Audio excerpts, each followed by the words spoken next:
Hey everyone, welcome back to the channel. My name is Scott, and in this video we're taking a look at my plate carrier setup for Airsoft and Milsim. This is part of our three-part series where I also took a look at my battle belt as well as my helmet. So make sure you guys are subscribed so that way you can catch those videos as well. I'm going into depth on how I've set things up, where I got the stuff, and why I have things the way they are. This is the setup that I've come to love. Over the many years I've been playing Airsoft, I've been dialing it in to try and get it perfectly. I am pretty happy with the way things are. I'm excited to go over everything with you, and I'm hoping you can be inspired or get some good ideas on how to set up your own plate carrier. Maybe you can find one or two cool things here that you didn't know existed and you can add to your setup. Now, I do also recommend not just copying me one for one. Setting up your gear is something that you want to go out and test yourself and figure out what works best for you, but use this video as an inspiration or a guide to try and figure out what might work for you. Now, before we go over everything, I do want to say thank you to our latest team sponsor, and that is Titan. They make the best LiPo batteries that you can get out in the airsoft market. We were using them before we were even sponsored by them, and now we'll just continue to keep using them because they really do make the most reliable and just most effective LiPos that you can get. I would definitely recommend checking them out. There will be a link in the description in case you guys are interested. Thanks, Titan. All right, so now let's go over the plate carrier. Now, there's a lot I've got on here, so I'm going to be trying to go through it as much as I can, but it'll be a little bit longer of a video because I want to make sure I cover absolutely everything. Now, the base plate carrier is an Agilite K0. I absolutely love this plate carrier. It just fits really nice. It's extremely comfortable. I just love how it's designed. It just works great for me. But the way I have it set up is not exclusive to this specific plate carrier. You can pretty much design any plate carrier the way you want. And that's exactly what I've done here because there is a lot of changes that I have made to it. Now, some of the first things I did to this plate carrier to improve it was, first off, I put some foam pads inside. You can obviously put real ones if you want, but for Airsoft and Milsim, you're gonna wanna put foam pads in there if you wanna be a little bit more effective, keeps things a little bit lighter. And also the plate carriers are designed to be filled out, so you wanna make sure you got some foam pads on the inside. I did swap out the cummerbund it comes with. I did not like the standard one it came with, so I went and got the Agilite's Warfighter cummerbund. It just fits a little bit more for my needs and what I want. It has MOLLE on both sides, so you're able to put pouches on the inside and on the outside. I have two Blue Force gear pouches on the inside. One holds a single mag, which is usually my starter mag at a Milsim event, and the other one is for a radio. Whenever I'm playing squad leader, you often have to run two radios depending on what event you're going to, and this is where I like to put my second radio. I have that wire to the other side, and I'll show you that in a bit. And then it also allows you to have quick release buckles on here. The way I set up these cummerbunds is on the right side here, I have the quick release, which allows me to get in and out. Whereas on this side of the cummerbund, I have it permanently attached inside of the plate carrier. This never comes apart. This allows me to get pouches a lot closer to the middle, which I find just a better use of real estate. Now, one of the things that I really like about the cummerbund is it does have some flex to it with some elastic setup, where whenever you do go into prone or into crouch, usually your body shape's gonna change, and this will allow it to adjust just slightly depending on how much it needs, making this plate carrier never feel too tight or uncomfortable. Absolutely love this cummerbund. You're probably wondering, what on earth is this here on the side? Well, this is a Titan retention system. It's something unique that I found when I was out at an event. Some guy announced it. I was like, oh man, that seems really cool. So the way it functions is it has a clip here on the side. It goes all the way out to the back. And the way you'd want to use this is, say you need to get your hands free, but you don't want to put your gun down because you maybe need to carry something or move something. You can put your gun here, clip it in place, and then use the ratchet system to tighten it. And this will hold it in place. And this is really cool, especially for someone like whenever I'm playing a squad leader, I need to have free use of my hands at times, either to show maps and stuff or to pick up objectives. This allows me to put my gun, tighten it, and that way it won't move. It's a really unique, cool piece of a kit. Now, I did reach out to the company and they did provide a code for you guys. I did buy it with my own money, so I'm not affiliated or working with them in that capacity, but they wanted you guys to have a code if in case you were interested. I think it's a really cool, unique piece of gear. Now let's move on to the other side of my cummerbund. So here I have a little bit more going on because this is my permanently affixed side. So at first I have a admin pouch here. This usually holds all my camera stuff, my resupply stuff. If I wasn't filming for the YouTube channel, I might even get rid of this, but I have a lot of tools, cables, GoPro stuff, camera stuff, whatever else I might need. Gonna be start using these new frag grenades, these impact grenades that will fit perfectly in there, so I'm gonna be trying that out. but this is essentially just my camera resupply bag. So now behind this pouch, I have a push-to-talk microphone here. This runs into this radio on the other side here, which is usually used for my platoon chat or command. And this just way it allows me to be able to stay in contact with them. I like having it out here because it's out of the way. I typically don't have this radio on permanently. My RTO on my squad will usually let me know if they want to get a hold of me, and then I'll turn that radio on and be able to chat with them. Otherwise, there's just too much comm chatter going on. Just behind that, I have another radio, and this one runs into a push-to-talk on my shoulder, which runs into my helmet, and this is for my squad. This is so I can chat with all my teammates in my immediate area. Now, the radios that I'm running are the Retevis RB25. They're digital radios, and these are fantastic. You do have to program them with a cable on your computer, but these are so much better than Baofangs. They have a lot more radius and range, and you're not going to get as much cross frequency. They do not function with Baofangs, like you won't be able to hear what they have to say, but I really do like having these radios. Our whole squad runs them now, and our communication has never been better. Now, on the inside of the plate carrier here, I have this body armor vent. What this does is it pretty much velcros on the inside of your plate carrier, applies pressure on both the front and back, but it allows you to actually regulate your temperature a lot better. It keeps you cool when it is really hot, just helps dissipate heat a little bit better. It's a really cool product that I don't regret adding to my setup. So up on these shoulders here, I actually have some HSGI shoulder pads. They've got a lot of memory foam, which really helps spread the weight of your plate carrier.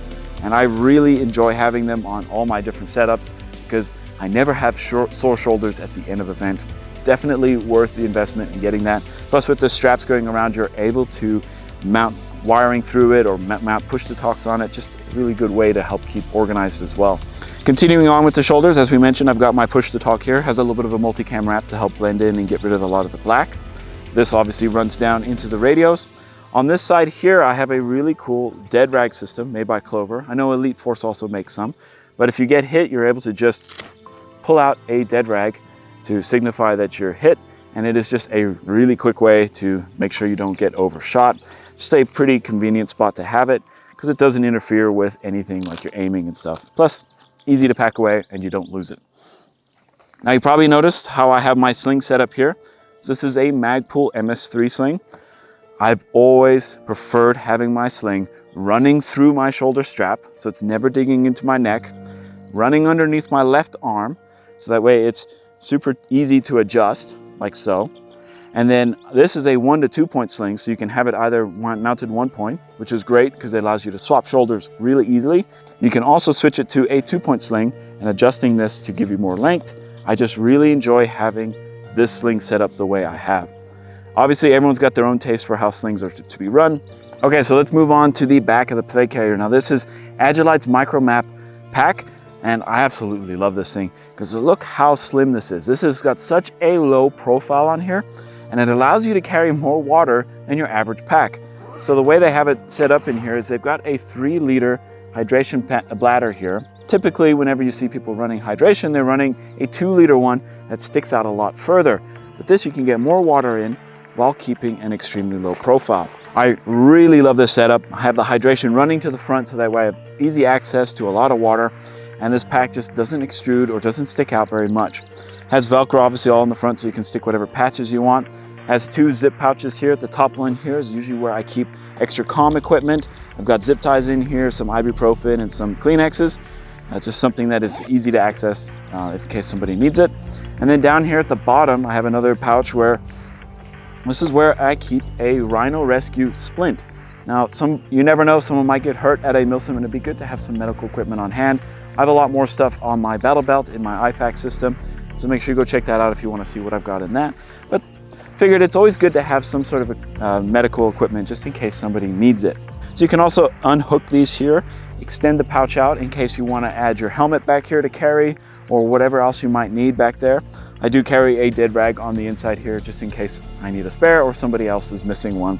It's just a really great pack that I think you all can agree it is actually a pretty cool design. I did forget to mention that over here I do have a large carabiner that holds a little bit of electrical tape.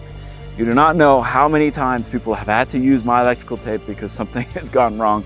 Having it easy to access for them is seems to be working out. I tried it out at first, just thought it would look cool, and it actually turned out to be pretty practical. Now before we move on to the front, I do want to show, I do have these big clips. You're probably seeing them. I got a couple here on the side and then some more underneath. And what this is for is, say if I need to carry a larger pack like this one here, and I don't want to have to deal with these shoulder straps going out in front, I added these clips on the other side here too, so that way I can just easily attach this. And then I can also do these sides and the bottom as well. And this holds the pack without having to worry about the shoulder straps going on the front. Does work pretty decent as long as this pack isn't too heavy. If it's too heavy, sometimes this will come off. But this is just a cool little thing that I was trying out. Seems to work pretty decent, but like I said, it just depends on the weight of this pack. All right, so let's move on to the front of the plate carrier, the most important part. And we're gonna start off just down here. I have a Dangler pouch. Absolutely love having this on a pouch. It does hold a lot of really good stuff.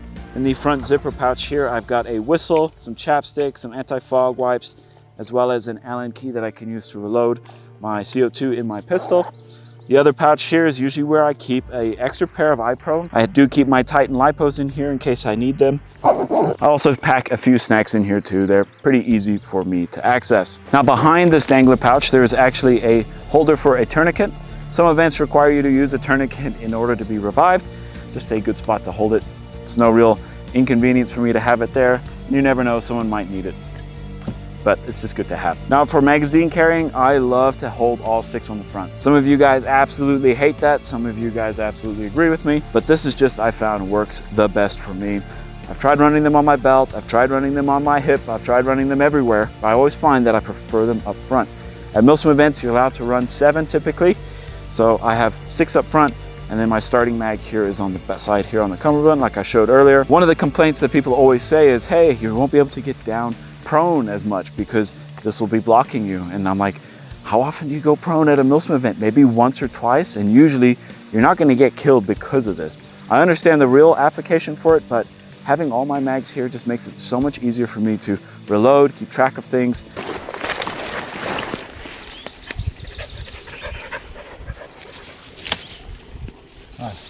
Ah, stop it. Oh. The way I have it set up is I've got these 3 mid caps here that are in a triple blue force gear pouch. And as soon as these are out, this lies flat against my plate carrier. I get that slim profile once I've gone through a few mags, and also having it really easy to index back in is great. Now behind the blue force gear pouch, I have Agilite's triple pincer mag pouches here. These are fantastic because they're kind of like blue force gear, but they have a little bit more of an indexing part here at the front, which allows you to get your mags in pretty easily, and they hold firmly in place. Those are never coming out. I hate having to deal with mag pouches that have those straps that come up the top. Just super annoying. I like being able to grab my mags when I need them. Now, one of my favorite things you can do with a plate carrier is adding a placard system. I think this is a must for any airsofter out there that likes to change up their loadout and setups depending on what they're going to be playing as. So with these 2 clips here, I'm able to unclip this front placard, unzip it. That's one loadout gone, and I can go ahead and add a second loadout. This one has got AK mags on it. It's just the bigger pouches, hold them in a bit better. You can also swap it out for whatever kind of placard that you want, but it just makes it easy to go ahead and clip these in place. With it being so easy to swap out your placard system, it really gives you the option to have different loadouts depending on what you need. This is a high recommendation for me that you get set up on your plate carrier. It's a pretty easy system, and it's just really nice and convenient to be able to swap out to whatever loadout you're looking for. Now, as you saw there, I do have these scissors here that I usually hold in with the placard system. So now up here at the front, I have a phone holder here. So this is a great phone holder that I just got off of Amazon. Has a little bit of Velcro on the front so you can stick whatever patches you want there. But I've had this for a while now and I've had no structural issues with it. It holds my phone great, and you can just pretty much put whatever phone you want in place. It allows me to use ATAX or Aries Alpha, also keeping track on different things going on. Now, one thing I did do to help prevent the camera from getting shot out on the phone is I just added a simple US flag patch on the inside. This just fits perfectly right in that right gap. There's a little bit of Velcro on the inside, and this prevents my camera on my phone getting shot out. Okay, so that pretty much brings us to the end of my plate carrier setup. If you guys have any questions or comments, let me know down below. I'll try and leave links in the description for most of the stuff in case you want to pick it up yourself. If you have any suggestions for me or any ideas or something that you have set up on your plate carrier that you think I might be interested in, please let me know down below. I love to learn new things. Make sure to leave a like and subscribe if you are new. Be sure to check out the battle belt video and the helmet video too. Hope to see you out on the airsoft field, and we'll catch you in the next one. Thanks.